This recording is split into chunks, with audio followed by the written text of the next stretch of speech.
الحمد لله رب العالمين والعاقبة للمتقين والصلاة والسلام على سيدنا ومولانا محمد وعلى آله وصحبه أجمعين. أما بعد فأعوذ بالله من الشيطان الرجيم. بسم الله الرحمن الرحيم. وذروا ظاهر الإثم وباطنه. صدق الله مولانا العظيم. وقال تبارك وتعالى في عظمة حبيبه الكريم: إن الله وملائكته يصلون على النبي يا أيها الذين آمنوا صلوا عليه وسلموا تسليما. اللهم صل على سيدنا شفيعنا حبيبنا ونبينا ومولانا محمد وعلى آله وصحبه وبارك وسلم. حاضرین و ناظرین، السلام علیکم ورحمۃ اللہ وبرکاتہ. درس حدیث شریف میں مشکاۃ شریف سے کبیرہ گناہوں اور نفاق کے باب سے منتخبہ احادیث کے بیان کا سلسلہ چل رہا ہے، جس میں پچھلے درس میں ایک حدیث شریف بیان ہوئی جس میں ہمارے آقا و مولا سیدنا محمد رسول اللہ صلی اللہ علیہ وسلم نے 7 ہلاک و برباد کرنے والے جو گناہ ہیں، جن کو گناہ کبیرہ کہا جاتا ہے، ارشاد فرمائے. اور ان 7 گناہوں میں سے 2 گناہ، ایک جادو کرنا، دوسرے سود کھانا. اس سے متعلق چند باتیں آپ کے سامنے بیان ہوئی، اور سابقہ دروس میں اور 2 گناہ یعنی شرک اور ناحق قتل کرنا، اس کی تفصیل گزری تھی. تو اس طرح یہ 4 ہوئے 7 میں سے، اور باقی جو 3 ہیں وہ ہیں یتیم کا مال کھانا، کفار سے لڑائی کے دن مقابلے سے بھاگ جانا، اور بے خبر پاک دامن عورتوں پر زنا کی تہمت لگانا. آج انشاءاللہ تعالی ان 3 کبیرہ گناہوں کے بارے میں مختصراً کچھ باتیں آپ کے سامنے بیان کی جائیں گی، لیکن اس سے قبل حدیث پاک کا ترجمہ ایک مرتبہ پھر میں آپ کے سامنے پڑھ دیتا ہوں، برکت کے لیے اور اعادے کے لیے. حضرت ابو ہریرہ رضی اللہ تعالیٰ عنہ سے روایت ہے، کہتے ہیں رسول اللہ صلی اللہ علیہ وسلم نے فرمایا: 7 ہلاک و برباد کرنے والی برائیوں سے بچو. لوگوں نے کہا: یا رسول اللہ، وہ 7 مہلک برائیاں کون سی ہیں؟ فرمایا: اللہ کے ساتھ شریک کرنا، جادو کرنا، کسی کو ناحق قتل کرنا، بیاج کھانا یعنی سود کھانا، یتیم کا مال کھانا، کفار سے لڑائی کے دن ان کے مقابلے سے بھاگ جانا، اور بے خبر پاک دامن عورتوں پر زنا کی تہمت لگانا. تو جیسے میں نے ابھی عرض کیا کہ ان 7 میں سے 2 گناہ شرک اور ناحق قتل پچھلے دروس میں بیان ہوئے، اور سابقہ اتوار کا جو درس تھا اس میں جادو کرنے سے متعلق اور سود کھانے سے متعلق باتیں بیان ہوئی. اور آج انشاءاللہ 3 گناہ کبیرہ، یتیم کا مال کھانا یعنی ناحق مال کھانا، اور کفار سے لڑائی کے دن مقابلے سے بھاگ جانا 2، اور تیسرا بے خبر پاک دامن عورتوں پر زنا کی تہمت لگانا 3. یہ گناہوں کے بارے میں انشاءاللہ تعالیٰ آپ کے سامنے کچھ باتیں بیان ہوں گی. تو پچھلے درس کے حوالے سے آپ کو بتاتا چلوں کہ سود خواری یعنی جس کو انگلش میں انٹرسٹ کہتے ہیں، ہمارے عرف میں سود کہتے ہیں، اور عربی زبان میں اس کو ربا کہتے ہیں. یہ گناہ کبیرہ ہے، سخت حرام ہے. قرآن مجید میں اور حدیث شریف میں اس کی سخت مذمت، ممانعت آئی ہے، اور وعیدیں آئی ہیں ان لوگوں کے لیے جو سود کھاتے ہیں. سود کسے کہتے ہیں؟ پیسہ دے کر اس پر پیسہ لینا، یا قرض دے کر اس پر نفع اٹھانا، اس کو سود کہتے ہیں. اور تجارت میں اور سود میں فرق یہ ہے کہ تجارت میں کوئی شے بیچ میں ہوتی ہے، اور سود میں صرف پیسہ ہوتا ہے جس پر پیسہ لیا جاتا ہے. تجارت میں کیا ہوتا ہے، کوئی چیز آپ کسی کو کچھ پیسے دے کر لیتے ہیں، پھر اس کو یا تو خود برت لیتے ہیں یا زیادہ قیمت پر اس کو کسی اور کو فروخت کرتے ہیں. لیکن سود میں کیا ہوتا ہے کہ کوئی ضرورت مند کو کچھ رقم دی جاتی ہے اور بدلے میں اس رقم پر جو ہے کچھ نفع حاصل کیا جاتا ہے۔ تو ایسے جو معاملات ہیں ہمارے موجودہ دور میں بھی مختلف مروجہ معاملات ہیں جو سود ہیں، اور لوگ اس کو سود ماننے تیار نہیں ہیں۔ جیسے کئی لوگ ہیں کہ ایک بڑی رقم کسی کو دے دیتے ہیں اور وہ صاحب سے کہتے ہیں کہ بھائی آپ کو ایک کاروبار میں لگائیے اور مہینے کو ہم کو ایک مقررہ رقم دے دیا کریے۔ تو یہ جو مقررہ رقم ہے یہ سود ہے۔ البتہ اگر کوئی رقم مہینے کو نفع کے طور پہ مقرر نہ کی جائے اور کاروبار میں نفع و نقصان، کمی اور زیادتی کی بنیاد پر کچھ حصہ مختص کر لیا جائے کہ جیسا نفع ہوگا اس کے اعتبار سے اتنا پرسنٹیج ہم کو دے دیں، کمی ہو جائے تو کمی کا اعتبار کیا جائے گا، زیادتی ہو جائے تو زیادہ ملے، تو یہ ہوگا کاروبار میں شریک کرنا۔ لیکن اگر کوئی چیز مقرر کر دی جائے، مثلا 1 لاکھ آپ کسی کو دیں اور کہیں کہ آپ مجھے مہینہ 3000 دے دیا کریں، آپ چاہے 5000 اس پر کما لیں، 10000 کما لیں، مجھے کوئی اس سے فرق نہیں پڑتا، آپ 3000 مقرر مجھے دے دیا کریں، تو یہ سود ہو جائے گا۔ ایسا نہ ہو اور آپ کہیں کہ کوئی تجارت میں آپ لگائیں اور جو نفع ہوگا اس میں 50-50 کر لیں گے، تو کبھی نفع ہوتا ہے 1 لاکھ پہ 5000، کبھی ہوتا ہے 10000، کبھی ہوتا ہے 2000، تو جب 2000 ہوگا آپ کو 1000 روپے ملیں گے، جب 10000 ہوگا آپ کو 5000 ملیں گے، جب جو ہے اس سے کم ہوگا زیادہ ہوگا اس کے اعتبار سے آدھا آدھا بانٹ لیں گے، تو یہ جائز ہے۔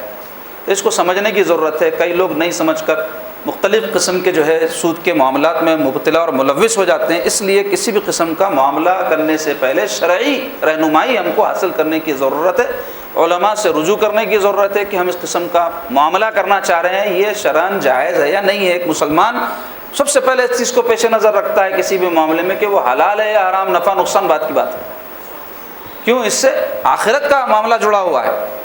حرام اگر کوئی آدمی کھاتا ہے، ناجائز کھاتا ہے، چاہے سود کھائے، وہ تو بہت ہی بڑا گناہ اور حرام کا کام ہے، یا اور کوئی طریقے سے کھائے، تو ایسے شخص کی عبادتیں ہی قبول نہیں ہوتی اور اس کا ایمان خطرے میں رہتا ہے۔ کبھی بھی امکان رہتا ہے کہ اس حرام کھانے کی وجہ سے وہ بے ایمان ہو کر مر جائے۔ اس لیے اس کا ہم کو بڑا خیال رکھنا چاہیے کہ ہماری آمدنی، ذرائع آمدنی جائز ہو۔ کئی لوگ کھانے پینے کے جو اشیاء ہیں، معقولات اور مشروبات، اس کے بارے میں تو بڑے فکر مند رہتے، ارے یہ جھنگا ہے، اس کو نہیں کھانا، مکروہ ہے، یہ فلاں چیز میں یہ چیز ملی ہوئی ہے، یہ ناجائز ہے، وہ فلاں پینے کی چیز میں فلاں مکس کرا ہوا ہے، یہ جائز نہیں ہے۔ لیکن آمدنی ان کی اگر حلال نہیں ہے تو پھر اگر وہ اس سے زمزم بھی خرید کے پی رہی تو پھر وہ زمزم بھی ان کو اجر و ثواب نہیں دے گا۔ تو ہمارے پاس آمدنی حلال ہو، اس کا بڑا جو ہے خیال رکھنے کی ضرورت ہے، اس میں برکت ہوتی ہے۔ اور سود خوار کے لیے تو بڑی سخت وعیدیں ہیں۔ بہت ساری باتیں تھیں جو میں نے پچھلے درس میں بیان کی۔ قرآن مجید میں اللہ تعالیٰ فرما رہے ہیں کہ جو سود کھانے والے ہیں وہ ایسے ہیں جو اللہ اس کے رسول سے جنگ کرنے والے ہوتے ہیں۔ سود خور اپنے اس سود خواری کے عمل کے ذریعے سے اللہ اس کے رسول سے مقابلہ کرنے والا ہے، جنگ کرنے والا ہے۔ اللہ اکبر! ایسی بات سود خوار کے لیے کہی گئی ہے، اور دوسرے جو اللہ کے ولیوں سے دشمنی رکھتا ہے اس کے لیے کہی گئی کہ جو اللہ کے ولیوں سے دشمنی رکھتا ہے، اللہ تعالیٰ فرماتے ہیں وہ اللہ تعالیٰ سے جنگ کرنے والا ہے۔ تو یہ بڑی وعید ہے، یہ دھمکی ہے، ڈرایا جا رہا ہے ایسے لوگوں کو جو سود خواری کرتے ہیں کہ وہ اللہ اس کے رسول سے مقابلہ اور لڑائی کرنے والے ہیں۔ تو اب کون ٹک سکتا ہے اللہ اس کے رسول کے آگے؟ بدبخت ہے وہ جو ایسا کام کرتا ہے۔ اس کے علاوہ حدیث شریف میں آیا، اللہ کے حبیب صلی اللہ علیہ وسلم فرماتے ہیں کہ میں نے برزخ میں دیکھا۔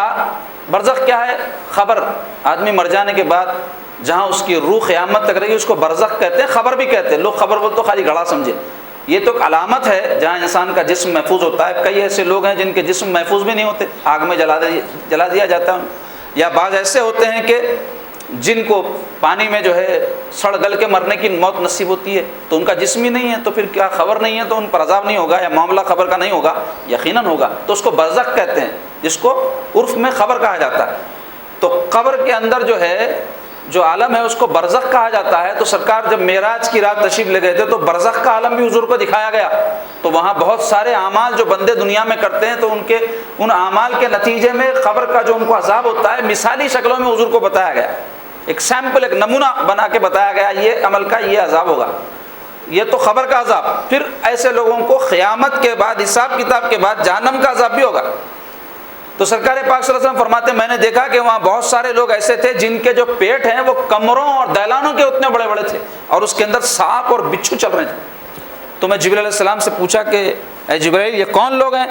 تو جبریل علیہ السلام عرض گزار ہوئے یا رسول اللہ یہ سود خور ہے، کہ ان کی حرص اور ان کا جو لالچ تھا وہ کمی نہیں ہوتا تھا، جس کے نتیجے میں ان کے پیٹوں کو ایک مثالی شکل دی گئی ہے ان کے حرص اور لالچ کی وجہ سے، اور اس میں جو وہ کھاتے تھے حرام، سانپ اور بچھوؤں کی صورت میں ان کے لیے عذاب بن کے جو ہے ان کو قیامت تک نقصان پہنچاتے رہیں گے، اور پھر قیامت کے بعد اس سے شدید عذاب جہنم میں ان کو دیا جائے گا۔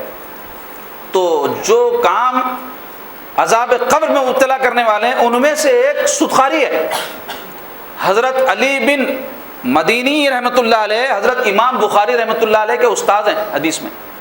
حضرت امام بخاری کیسے بڑے امام، ان کی جو حدیث کی کتاب ہے سب سے زیادہ معتبر کتاب سمجھی جاتی ہے، قرآن مجید کے بعد سب سے زیادہ مستند اور معتبر اگر کوئی کتاب ہے تو بخاری شریف اور روئے زمین پر، کیونکہ اتنا اہتمام کیا انہوں نے اس کتاب میں احادیث کے جمع کرنے کے بارے میں کہ بالکل تحقیق کے بعد بہت زیادہ اس کے اندر وہ غور و فکر کے بعد اس حدیث کو اپنی کتاب میں انہوں نے جگہ دی جو سب سے زیادہ تحقیق میں وہ پوری اتری حدیث شریف۔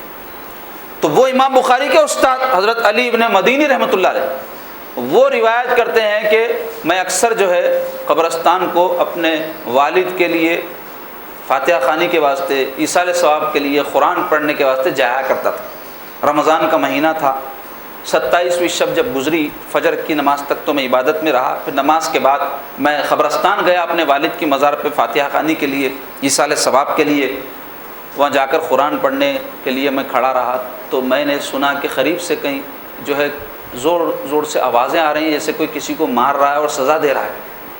تو پہلے تو میں سمجھا کہ کوئی محلے سے آوازیں آ رہی ہیں، لیکن غور کیا تو قریب میں خبر سے آواز آ رہی تھی۔ تو میں گیا اس خبر کو دیکھا تو مجھے بڑی حیرت اور تکلیف ہوئی، اس خبر سے جو ہے آوازیں رونے دھونے کی، چیخ پکارے کی آ رہی تھی۔ پھر جیسے جیسے روشنی پھیلتی گئی وہ آواز کم ہوتی گئی پھر بند ہو گئی۔ تو اب کچھ لوگ وہاں سے جب قبرستان کے پاس سے گزرے تو میں ان لوگوں سے پوچھا کہ بھئی یہ خبر کن کی ہے، کس صاحب کی ہے؟ تو انہوں نے کہا کہ وہ فلاں فلاں صاحب کی ہے۔ تو حضرت کہتے ہیں علی بن مدینی محدث کہ میں پہچانتا تھا وہ صاحب، اور میں جانتا تھا کہ وہ بڑے نیک آدمی تھے، نمازی تھے، مسجد میں بڑا اپنا وقت گزارتے تھے، ذکر و تسبیح میں لگے رہتے تھے۔ میرے کو حیرت ہوئی کہ ایسا نیک آدمی جو عبادت گزار، مسجد میں اپنا اکثر وقت گزارنے والا، اس کے ساتھ ایسا معاملہ کیوں ہو رہا ہے، کیا وجہ ہے؟ تو تحقیق کے لیے حضرت فرماتے ہیں کہ میں ان کے گھر والوں کے پاس پہنچا، محلے میں پہنچا، تو میں تحقیق کیا، معلومات کیا اور ان کو بتایا کہ ایسا ایسا معاملہ خبر میں ان کے ساتھ ہو رہا ہے۔ وہ تو بظاہر بڑے نیک آدمی تھے، پھر یہ ایسا کیوں ہو رہا ہے، کیا ایسی مخفی بات تھی جو میں نہیں جانتا جس کی وجہ سے ان کو عذاب ہو رہا ہے؟ تو چند لوگ بتائے حضرت علی رحمۃ اللہ علیہ کو کہ یہ صاحب تو بڑے نیک تھے، اپنی زندگی میں تجارت وغیرہ کیا کرتے تھے، جب ضعیف ہو گئے تو ان کا کوئی لڑکا نہیں تھا، تجارت کرنا ان کے لیے دشوار ہو گیا، تو وہ لوگوں سے مشورہ کیے تو کوئی ان کو غلط مشورہ دے دیا کہ آپ اپنا کاروبار بند کر دو اور جو کچھ پیسہ ہے سود پہ لگا دو۔ تو وہ رقم انہوں نے سود پہ لگا دیے اور پھر اللہ اللہ کرتے مسجد میں بیٹھے رہتے تھے، اور جو بھی سود ان کو آتا تھا اس سے اپنا گھر چلاتے تھے اور اس سے اپنی زندگی گزارتے تھے۔ تو ہو سکتا ہے کہ ان کا وہ عمل ان کے لیے عذاب قبر کا باعث بن گیا، حالانکہ نمازی ہیں، تسبیح پڑھنے والے ہیں، مسجد پکڑ لیے، لیکن حرام جو ہے چونکہ کھانا شروع کر دیے تھے اس لیے ان کی کوئی عبادت ان کو کام نہیں آئی۔ کیسا عبرتناک واقعہ، آپ اندازہ لگاؤ۔ تو اس میں ہمارے لیے کیا ہے؟ سخت عبرت نصیحت ہے کیا کہ سود خوری اگر کوئی کرتا ہے تو اس کی عبادتیں، نماز، اس کا اللہ اللہ کرنا، ذکر و تسبیح قبول نہیں ہوتا۔ یعنی حرام آمدنی اگر کوئی حاصل کر کے نیکیاں بھی کر رہا ہے، یہ بھی کر رہا ہے تو قبول ہی نہیں ہوتی۔ تو کوئی کام صرف کر لینے سے کچھ نہیں ہوتا، بلکہ قبولیت کے لیے جو اصول اور ضابطے ہیں اس کو پیش نظر رکھنا ہے۔ تو بہرحال سود خواری بدترین گناہ ہے، اس سے بچنا چاہیے۔ ہمارے مسلمانوں میں بہت سے لوگ مبتلا و ملوث ہیں، کئی کھا رہے ہیں، کئی کھلا رہے ہیں، کئی دلا رہے ہیں، کوئی کسی نہ کسی طریقے سے۔ بعض لوگ ایسے ہیں جو وابستہ ہیں اس پیشے سے، اس کاروبار سے، تو اس طرح کی کوئی بھی چیز وہ کر رہے ہیں تو ان کو توبہ کرنا چاہیے، لوگوں کے پیسے ان کو لوٹا دینے چاہیے جو سود کے طور پہ انہوں نے کھائے ہیں، اور اللہ تعالیٰ سے جو ہے استغفار کرتے رہنا چاہیے ان کو، جو اگر ایسی حرکت ان سے سرزد ہو گئی تو۔ اب آئیے آج جو 3 بڑے گناہ ہیں ان کے بارے میں آپ کو کچھ باتیں بتائی جائیں گی۔ اس میں پہلا کیا ہے؟ یتیم کا مال کھانا۔ یتیم کسے کہتے ہیں؟ یتیم ایسے نابالغ بچے کو کہتے ہیں جس کا باپ مر جائے۔ تو اب یتیموں میں 2 قسم کے ہوتے ہیں، ایک وہ ہوتے جو مالدار ہوتے یعنی ان کے باپ ان کے لیے کچھ چھوڑ کے جاتے ہیں، جائیداد، پیسہ وغیرہ، اور بعض ایسے یتیم ہوتے جن کے ماں باپ کچھ چھوڑ کے نہیں جاتے۔ تو جن کے ماں باپ کچھ مال چھوڑ کے جاتے ہیں ویسے یتیموں پر ان کے مکلف اور ان کے سرپرست کو چاہیے کہ وہ انہی کے مال میں سے خرچ کریں ان کو۔ اور جو بچے کے لیے ان کے ماں باپ کوئی مال چھوڑ کے نہیں گئے اور بغیر کوئی پیسہ دولت وغیرہ چھوڑے انتقال کر گئے، تو پھر خاندان میں جو اقربا ہیں، قریبی رشتہ دار ہیں، جیسے چچا ہے، ماموں ہے، سگے، تو ان پر ذمہ داری آتی ہے ان بچوں کو پالنے کی، ان کی نگرانی کی، ان کی سرپرستی کی، ان کی تربیت کی۔ تو یتیم کے ساتھ اچھا سلوک کرنے کا حکم ہے، اور اس کی بڑی تاکید اور فضیلتیں احادیث میں بیان ہوئی ہیں۔ اس کے علاوہ جو لوگ یتیم مالدار جو ہوتے ہیں ان کا مال ناحق کھا جاتے ہیں، مکلف یا سرپرست یا کوئی غیر رشتہ دار، یتیم چونکہ باپ نہیں ہونے کی وجہ سے مجبور رہتا، کمزور رہتا، تو اس کا اگر ناحق مال کھا جاتے ہیں تو ان کے لیے سخت وعیدیں ہیں۔ قرآن مجید میں اللہ تبارک و تعالیٰ فرماتے ہیں ان الذین یأکلون اموال الیتامی ظلما انما یأکلون فی بطونہم نارا وسیصلون سعیرا۔ اس کا ترجمہ ہے بے شک وہ لوگ جو ظلم کرتے ہوئے یتیم کا مال کھاتے ہیں، یعنی یتیم کا مال کھانا ظلم ہے، بلا شبہ وہ اپنے پیٹوں میں آگ ڈالتے ہیں اور عنقریب بھڑکتی ہوئی آگ میں داخل ہوں گے۔ تو ان کے لیے وعید ہے، دھمکی ہے کہ اگر کوئی یتیم کا مال اس کی محتاجی، مجبوری، کمزوری کی وجہ سے کھا جاتا ہے تو وہ ظلم کر رہا ہے یتیم پر، اور ایسے شخص کے لیے کیا وعید ہے کہ وہ اپنے پیٹ میں جو مال ان کا کھا رہا ہے وہ آگ سے تعبیر کیا جا رہا ہے، کیا کہ قیامت کے دن وہ ان کے لیے آگ میں جانے کا ذریعہ بنے گا۔ تو وہ کھا نہیں رہے ہیں بلکہ آگ اپنے پیٹ میں ڈال رہے ہیں، یعنی وہ عمل ان کو آگ میں مبتلا کرنے کا ذریعہ بن رہا ہے، اور پھر عنقریب بھڑکتی آگ میں ڈالے بھی جائیں گے، تو قبر میں بھی پھر جہنم میں بھی وہ عذاب اٹھائیں گے۔ اور ایک مقام پر اللہ تعالیٰ فرماتے ہیں وَلَا تَقْرَبُوا مَالَ الْيَتِيمِ إِلَّا بِالَّتِي هِيَ أَحْسَنُ حَتَّى يَبْلُغَ أَشُدَّهُ، جس کا ترجمہ ہے اور مال یتیم کے قریب نہ جاؤ مگر جو نہایت مناسب طریقہ ہو حتیٰ کہ وہ اپنی جوانی کو پہنچ جائیں۔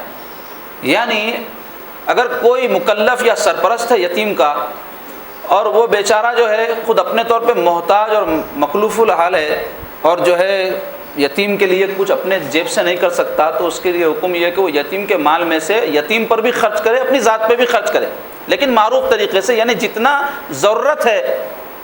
اب چونکہ وہ یتیم کی پرورش میں جو وقت دے رہا ہے، خدمت میں وقت دے رہا ہے، دوڑ دھوپ کر رہا ہے، تو محنتانہ اپنا لے سکتا ہے، لیکن جتنا ضرورت ہے اتنا ہی اس بہانے سے کہ میں ان کا خیال کر رہا ہوں، ان کی دیکھ بھال کر رہا ہوں، ان کا گھر دبا لے رہا، جائیداد دبا لے رہا، پیسہ دبا لے رہا، تو یہ حرام ہے۔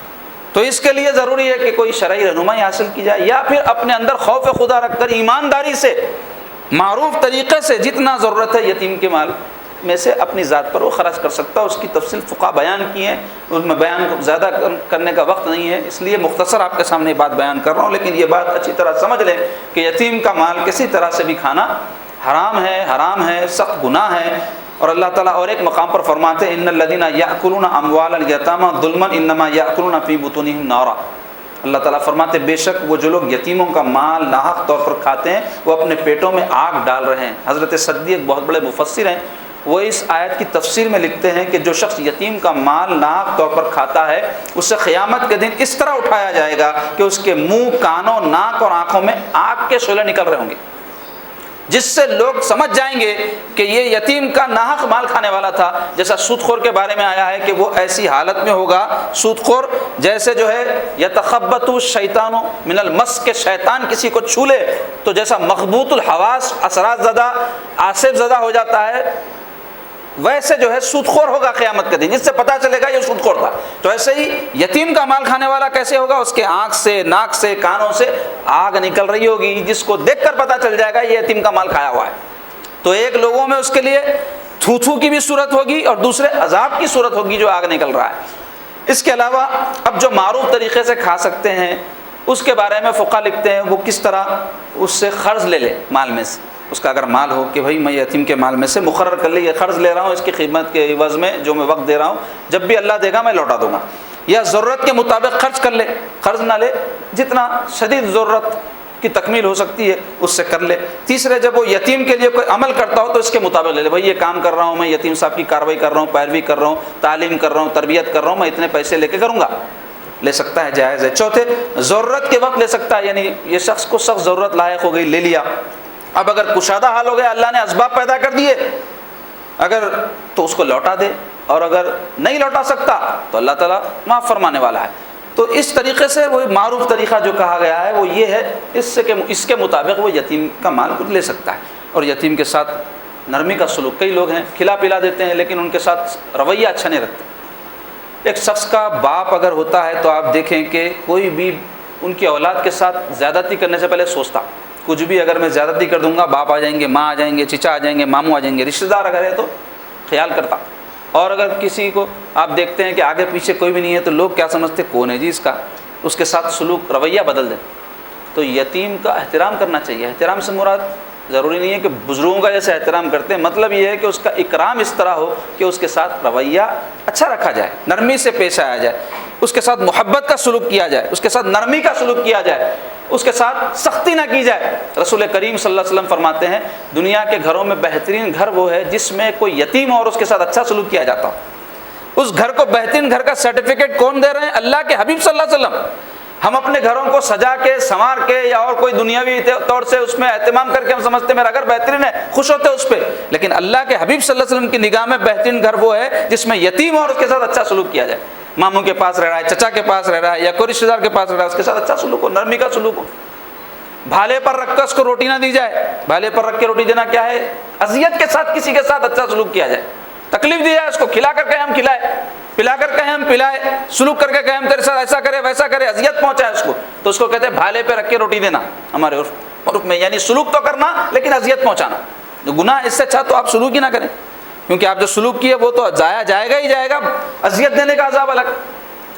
اسی طرح اللہ کے حبیب صلی اللہ علیہ وسلم فرمائے کہ اگر کسی کا دل سخت ہو گیا ہے، وہ چاہتا ہے اس کا دل نرم ہو جائے، تو کسی یتیم کو بلا کر اس کے سر پر ہاتھ پھیرے۔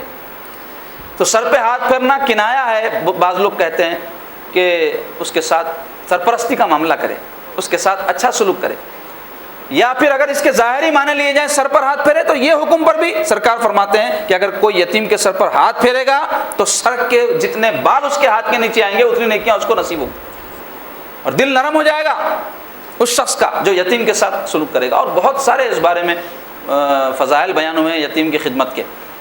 رسول پاک صلی اللہ علیہ وسلم کا جو زمانہ ہے، اس سے پہلے کے دور کو ایام جاہلیت کہتے ہیں۔ اس زمانے میں عرب میں بہت لڑائیاں ہوتی تھی، خون، قتل، غارت گیری، ایک دوسرے کو مار لیتے تھے، تو جنگاں ہوتے تھے، تو جنگوں میں کون مرد آ کے لڑتے، تو مرد جب لڑکے مر جاتے تھے تو ان کے بچے یتیم ہو جاتے تھے، تو یتیموں کی ایک بہت بڑی تعداد تھی سرکار پاک صلی اللہ علیہ وسلم کے زمانے میں، تو ان کے ساتھ بہت زیادتی ہوتی تھی۔ عرب کے لوگ جاہل تھے، ظالم تھے، تو وہ یتیموں کے ساتھ زیادتی کرتے تھے، ان سے کام لیتے، ان کی جائیدادیں ہڑپ لیتے، ان کو مارتے پیٹتے۔ تو رسول پاک صلی اللہ علیہ وسلم رحمت للعالمین بن کر تشریف لائے۔ اللہ تعالیٰ نے قرآن میں جو ہے حضور پاک علیہ الصلوۃ والسلام کو جو ابتدائی سورہ نازل ہوئی اس میں سورہ والضحیٰ ہے، اس میں حکم فرمایا وَأَمَّا السَّائِلَ فَلَا تَنْهَرْ، کہ سائل کو مت جھڑکیے، اور یتیم کے ساتھ اس نے سلوک کریے۔ سارے جو تاکید سرکار کو کیے ہیں حضور کے ذریعے ہم کو اس بات کی تاکید ہے۔ تو سرکار پاک صلی اللہ علیہ وسلم خود بھی یتیم تھے، اور یتیمی کا داغ کیا ہوتا ہے حضور اس داغ کو اٹھائے تھے۔ بچپن میں آپ پیدا ہونے سے پہلے والد صاحب قبلہ انتقال فرما گئے، ابھی 4-6 سال کے والدہ، سرپرست دادا تھے حضرت عبد المطلب، وہ انتقال فرما گئے، پھر چچا ابو طالب آپ کی جو ہے وہ کرے، رکھوالی کرے، آپ کی جو ہے ذمہ داری اٹھائے۔ تو سرکار پاک صلی اللہ علیہ وسلم یتیموں کو کیا تکلیفیں ہوتی ہیں، کیا ان کو پریشانی ہوتی ہے، اس کا اندازہ سرکار پاک صلی اللہ علیہ وسلم کو تھا۔ تو حضور صلی اللہ علیہ وسلم یتیموں کے ساتھ بہت اچھا سلوک کرتے تھے، بہت اچھا سلوک کرتے تھے، اور تاکید فرمائے، اتنی زیادہ تاکید احادیث میں ہے کہ کئی محدثین خالی اس موضوع پر جو ہے احادیث جمع کیے ہیں، یتیم کے ساتھ سلوک کیسا ہونا چاہیے۔ تو اس لیے ہم کو سمجھ لینا چاہیے کہ یتیم کے ساتھ اچھا سلوک کیا جائے، اس کے ساتھ محبت کا معاملہ کیا جائے، اس پر خرچ کیا جائے۔ ہمارے رشتہ داروں میں، ہمارے پڑوسیوں میں، ہمارے قوم میں دیکھنا کوئی اگر یتیم ہے تو خاموشی سے اس کی جو خدمت کر سکتے کرنا، صرف کھلانا پلانا ہی مسئلہ نہیں ہے یتیم کا، اس کی تعلیم، اس کی تربیت، اس کی نگرانی۔ جیسے باپ جو ہوتا ہے اس کے ایسی بات تو کوئی نہیں لا سکتا، لیکن کوئی چچا ہے، ماموں ہے، دادا ہے، تو یہ سرپرست ہیں وہ یتیم کے، ان کو چاہیے کہ اپنی اولاد کے ساتھ جیسا معاملہ کرتے ویسا کریں۔ اتنا زیادہ اگر فطری طور پہ ممکن نہیں ہے تو کم سے کم کوئی ایسا کام نہ کریں جس سے یتیم کے دل کو ٹھیس پہنچے۔ کچھ اپنی اولاد کے ساتھ سلوک کر رہے ہیں تو سرکار فرمائے یتیم بچے ہیں تو ان کے سامنے مت کرو کہ ان کا دل نہ دکھ جائے۔ کوئی تم اپنی اولاد کے ساتھ کھلانے پلانے پہنانے کا معاملہ کر رہے ہو اور تمہارے گھر میں کوئی یتیم ہے اس کے ساتھ نہیں کر سکتے تو چھپا کے کرو، یا پھر ان کے ساتھ بھی کرو ان کے ساتھ بھی کرو۔ تو ایسی تاکید سرکار پاک صلی اللہ علیہ وسلم فرمائے، تو اس کا ہم کو لحاظ رکھنا چاہیے۔ اس کے علاوہ گناہ کبیرہ میں سے ایک گناہ کبیرہ کیا ہے؟ کفار سے لڑائی کے دن میدان سے بھاگ جانا، بزدلی ہے۔ یہ ہمارے دین میں حکم یہ ہے کہ اللہ کی جو ہے راہ میں جب لڑنے کی بات آئے تو ڈٹ جاؤ، اور بھلے ہی تمہاری جان چلی جائے میدان چھوڑ کے مت بھاگو۔ اور جو ایسا کرتے ہیں ان کے لیے وعید ہے۔ اللہ تعالیٰ فرماتے ہیں قرآن مجید میں وَمَن يُوَلِّهِمْ يَوْمَئِذٍ دُبُرَهُ إِلَّا مُتَحَرِّفًا لِلْقِتَالِ أَوْ مُتَحَيِّزًا إِلَى فِئَةٍ فَقَدْ بَاءَ بِغَضَبٍ مِّنَ اللَّهِ وَمَأْوَاهُ جَهَنَّمَ وَبِئْسَ الْمَصِيرُ۔ ترجمہ ہے اس آیت پاک کا، اور جو شخص اس دن یعنی جنگ کے دن اپنی پیٹھ پھیرے تو وہ اللہ تعالیٰ کے غضب کا مستحق ہے، اور اس کا ٹھکانہ جہنم ہے، اور وہ لوٹنے کی بری جگہ ہے یعنی جہنم۔ مگر وہ جو لڑائی کے لیے چال چلنے والا ہو یا اپنی جماعت سے ملنے والا ہو تو اس کا یہ حکم نہیں ہے۔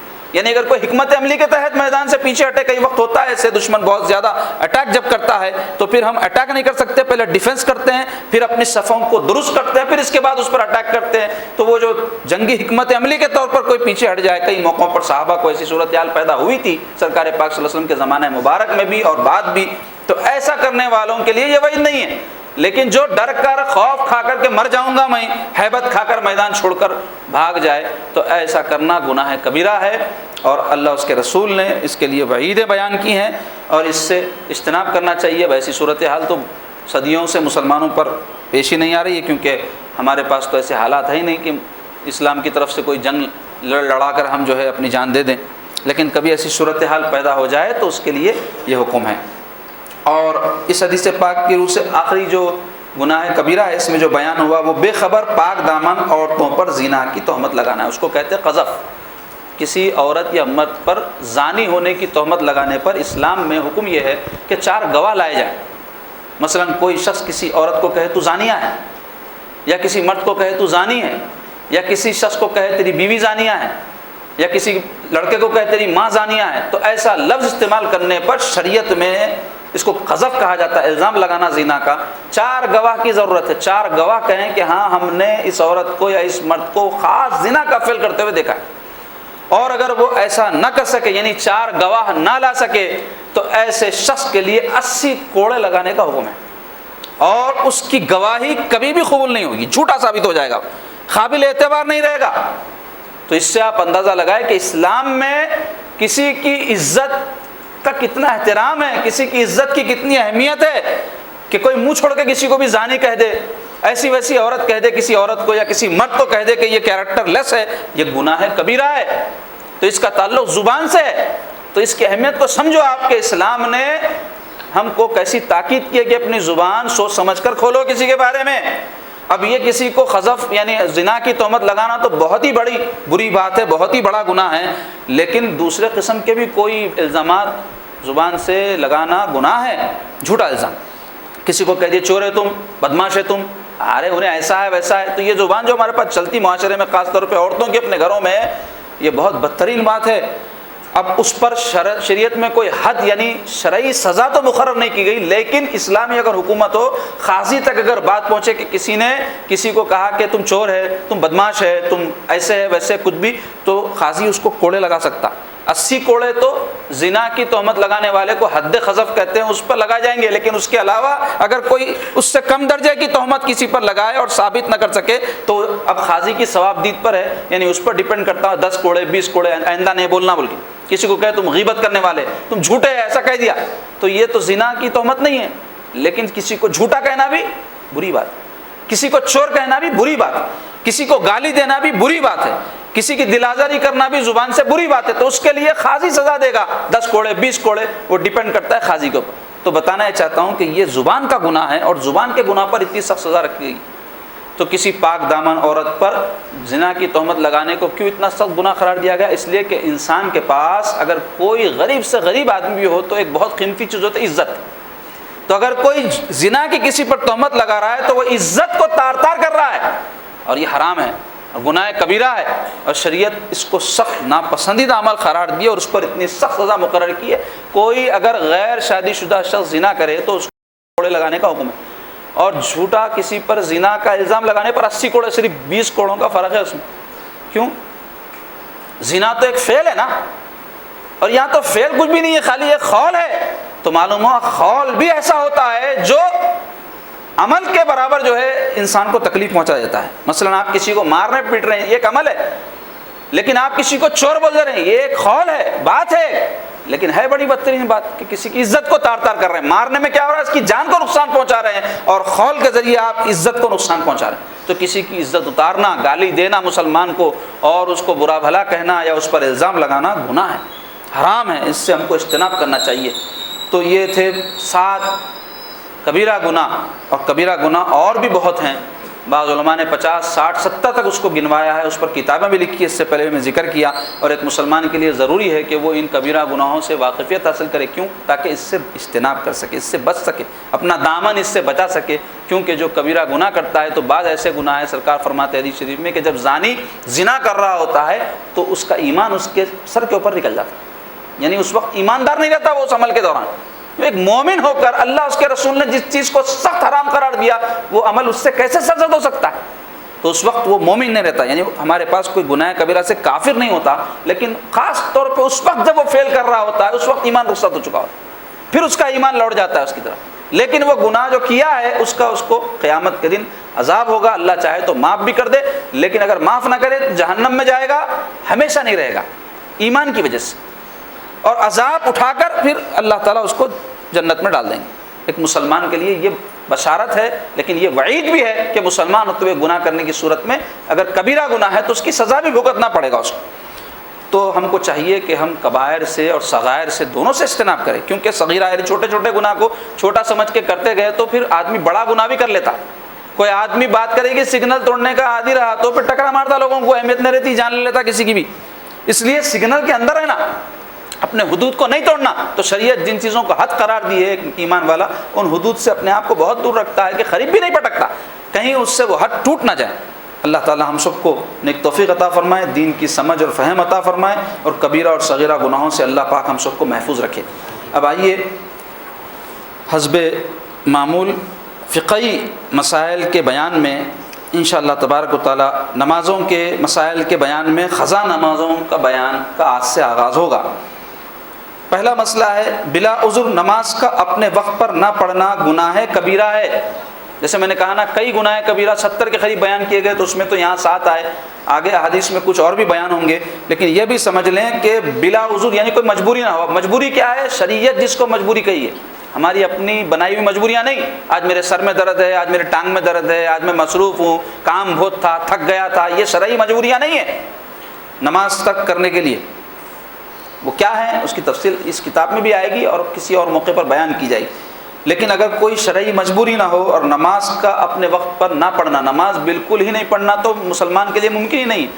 وقت پر نہ پڑھنا یعنی وقت گزار دینا، مغرب تھی عشاء ہو گئی، عشاء تھی صبح ہو گئی، نہیں پڑھے، فجر تھی وقت چلا گیا فجر کا نہیں پڑھے، تو وقت پر نہ پڑھنا گناہ کبیرہ ہے۔ نماز نہیں پڑھنا ایک الگ گناہ ہے، وقت پر نہ پڑھنا ایک الگ گناہ ہے، اور دونوں بھی کبیرہ ہے، اور جماعت سے نہ پڑھنا بھی گناہ کبیرہ ہے۔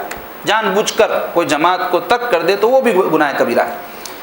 دوسرا مسئلہ ہے جو نماز اپنے وقت میں واجب ہو کر فوت ہو گئی ہو، واجب بولے تو فرض ہو کر، ظہر کی، عصر کی، مغرب کی، وقت آ گیا پڑھے نہیں اور وقت گزار دیے، خواہ قصدن ہو یعنی جان بوجھ کر، اللہ معاف کرے، یا سہون یعنی بھولے سے، سہون کیا بھول گئے، نماز کا وقت نکل گیا، یا سو گئے تھے نماز کا وقت نکل گیا، تو اس کی قضا لازم ہے۔ یعنی وہ نماز کو پڑھنا بعد میں وقت گزر جانے کے بعد بھی، چاہے جان بوجھ کر چھوٹی تھی یا کوئی بھول چوک سے چھوٹی تھی، اس کو پورا کرنا، ادا کرنا ضروری ہے۔ تیسرا مسئلہ ہے اگر کسی کو جنون بول تو پاگل پن کے دورے، تو جس میں آدمی اپنے میں نہیں رہتا، نہیں معلوم رہتا میں کون ہوں کیا ہوں، عجیب عجیب حرکتیں کرتا، تو جنون یا بے ہوشی طاری ہو جائے بیماری کی وجہ سے، یا کوئی سر پہ صدمہ پہنچا بے ہوش ہو جائے، یا ایسا مرض لاحق ہو کہ اشارے سے بھی نماز نہ پڑھ سکے، فالج ہو گیا، ہاتھ اٹھانا نہیں آ رہا، پاؤں اٹھانا نہیں آ رہا، کوما میں چلے گیا، خالی دیکھ سک رہا، آواز نہیں نکال سک رہا، ہاتھ پیر نہیں ہلا سک رہا، کئی ایسی صورتیں ہو سکتی مرض کی وجہ سے، اور یہ حالت جنون، بے ہوشی، مرض 6 نمازوں کے وقت تک رہے۔ دن میں کتنی نمازیں فرض ہے؟ 24 گھنٹے میں 5، لیکن 6 نمازوں تک اس کی یہی حالت تھی، جنون تھا یا بے ہوشی تھی یا کوئی ایسا مرض تھا جس سے اشارے سے بھی نماز نہیں پڑھ سکا، تو اس کے ذمے ان نمازوں کی قضا نہیں، یعنی 5 نمازوں تک اگر ایسی صورت ہو تو وہ نمازیں 5 قضا کرے گا، 5 سے 6ٹی نماز تک ایسی صورت ہو جائے، 7 8 9 10 تک بھی ہو جائے یا کئی دن تک بھی یہ حالت رہے، تو اب وہ ساری نمازیں اس پر معاف ہو گئی، قضا کرنا نہیں ہے اس کو۔ اگر 5 نمازوں کے وقت تک یہ حالت رہے اور 6ٹی نماز کے وقت نہ رہے تو پھر قضا لازم ہو جائے گی، یعنی 5 نمازوں تک قضا کرنا ہے، 5 سے زیادہ ایسی حالت ہے تو وہ نمازیں قضا نہیں ہے، معاف ہے۔ چوتھا مسئلہ ہے عورتوں سے متعلق ہے، یہ حیض و نفاس کی حالت میں جو نمازیں فوت ہو عورتوں پر اس کی قضا نہیں، حیض اور نفاس کی حالت کی نمازیں عورتوں پر معاف ہے، روزہ معاف نہیں، اس وقت معاف ہے، بعد میں قضا کرنا ہے، لیکن نمازیں چونکہ ایسی ہے روز 5 ہے، کسی کے 3 دن رہتے، کسی کے 5 دن 10 دن تک بھی رہتے، تو اب 10 دن کی نمازیں روزانہ کی 5 ملائے تو بہت ہو جاتی، تو شریعت کیا کریے عورتوں کی مجبوری کے تحت ان کو معاف کرتی، لیکن روزہ چونکہ بعد میں رہ سکتے ہیں، ان کے اندر اللہ ویسی صلاحیت رکھا ہے کہ بعد میں اس کو پورا کر سکتے ہیں، اس لیے ان پر اس کی قضا روزے کی لازم قرار دی گئی۔ تو یہ جو ہے 4 مسائل بیان ہوئے اس موضوع کے تحت، اور یہ جملہ 9 مسائل ہیں، اور یہ جو 5واں مسئلہ ہے ذرا طویل ہے، اس لیے اس کو میں موقوف کرتا ہوں، اور انشاءاللہ آئندہ جو ہے درس میں ہم یہ 5 سے لے کر اور جو 9 تک مسائل ہیں وہ آپ کے سامنے بیان کریں گے اس موضوع کے تحت۔ اللہ تعالی ہم سب کو اس کی سمجھ عطا فرمائے، اور اللہ تعالی ہم کو نمازیں قضا کرنے سے محفوظ رکھے۔ اب آئیے اولیاء اکرام کے واقعات میں آج کا ایک واقعہ ہے کہ جسے اللہ عزت دے، تو جسے اللہ عزت دے اسے کوئی ذلیل نہیں کر سکتا، کیونکہ عزت و ذلت کا مالک اللہ ہے۔ انبیاء علیہ السلام کو، اولیاء اللہ کو، صالحین کو اللہ نے عزت دی۔ اب اگر کوئی ان کو بے عزت کرنا چاہے گا تو اس کی مثال ایسی ہے کہ وہ آسمان پہ تھوک رہا ہے، تو آسمان پر تھوکا کوئی تو کیا ہوتا، خود اپنے اوپر گر جاتا۔ تو اولیاء اللہ کی شان میں جو گستاخیاں کرتے ہیں وہ اولیاء انبیاء کا کچھ نہیں بگاڑتے، خود اپنے لیے عذاب اور اپنے لیے اللہ تعالیٰ کی دشمنی مول رہے ہیں، جیسا کہ حدیث شریف میں آیا ہے جو میرے دوستوں سے دشمنی رکھتا ہے اس کو میں جنگ کا چیلنج دیتا ہوں، تو اللہ سے لڑنے والے ہیں وہ لوگ۔ تو واقعہ ہے کہ ایک نوجوان کے بارے میں مشہور ہے کہ وہ لوگوں کو نیکیوں کا حکم دیتا، انہیں اچھی باتیں بتاتا اور برائیوں سے روکتا۔ یہ 2 کام ہے، دیکھو آپ، صرف نیکیوں کی طرف ترغیب ہی نہیں دلانا ہے بلکہ اگر کسی کو غلط کام کرتے ہوئے دیکھے تو ان کو سمجھانا ہے تنہائی میں محبت سے۔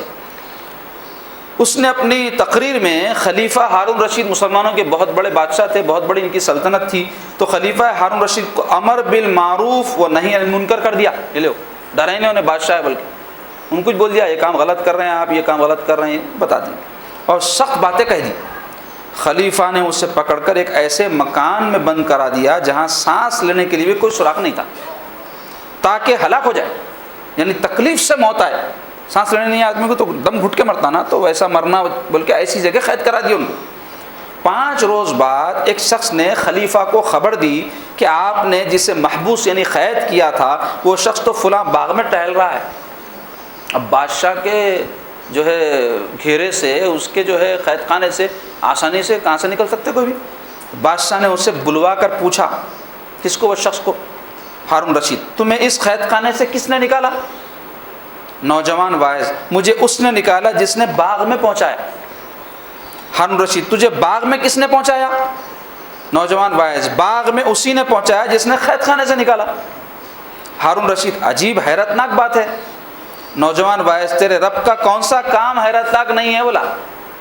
یہ سن کر خلیفہ رونے لگا، نیک دل تھا اور توفیق ہو گئی، اپنی غلطی سمجھ گیا اور اسے عزت و احترام سے رکھا اور حکم دیا اس شخص کو شاہی گھوڑے پر سوار کر کے شہر میں جلوس نکالو اور ندا کرو، ندا بولے تو پکارو، یہ کہ اللہ تعالیٰ نے اس شخص کو عزت بخشی اور ہارون رشید نے اس کو ذلیل کرنا چاہا مگر کامیاب نہیں ہوا۔